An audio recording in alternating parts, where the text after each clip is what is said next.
नमस्कार, आप देख रहे हैं लोकतंत्र लाइव टीवी और मैं हूं आपके साथ दीपिका। चलिए शुरुआत करते हैं आज की खबरों का सिलसिला।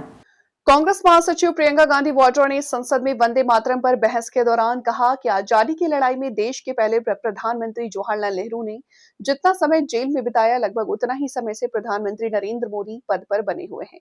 प्रियंका ने यह पलटवार नेहरू की बार बार आलोचना करने को लेकर किया। उन्होंने कहा कि प्रधानमंत्री 12 साल बतौर प्रधानमंत्री रहे। जवाहरलाल नेहरू ने इस देश की आजादी के लिए लगभग इतना ही समय जेल में बिताया था, फिर वे 17 साल तक प्रधानमंत्री रहे।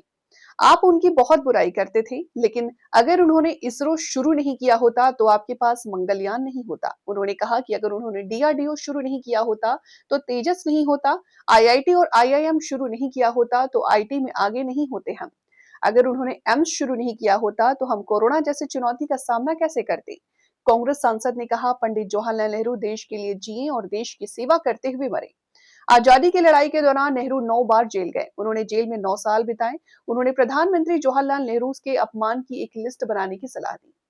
उन्होंने कहा कि 999 हो या 1999 लिस्ट हम सब तय कर सकते हैं। जैसे वंदे मातरम 10 घंटे बहस कर रहे हैं, हमें संसद के कीमती समय का उपयोग उस काम के लिए किया जाना चाहिए जिसके लिए लोगों ने हमें चुना है।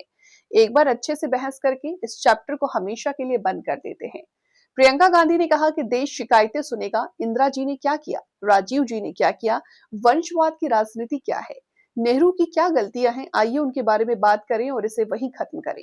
फिर हम बेरोजगारी और महंगाई के बारे में बात कर सकते हैं। प्रियंका गांधी ने इससे पहले वंदे मातरम की पूरी चर्चा को राजनीति से प्रेरित बताते हुए कहा कि बंगाल में अगले साल विधानसभा चुनाव है, इसीलिए सरकार वंदे मातरम पर चर्चा करवा रही है। ऐसे ही तमाम खबरों को देखने के लिए हमारे चैनल को सब्सक्राइब करें।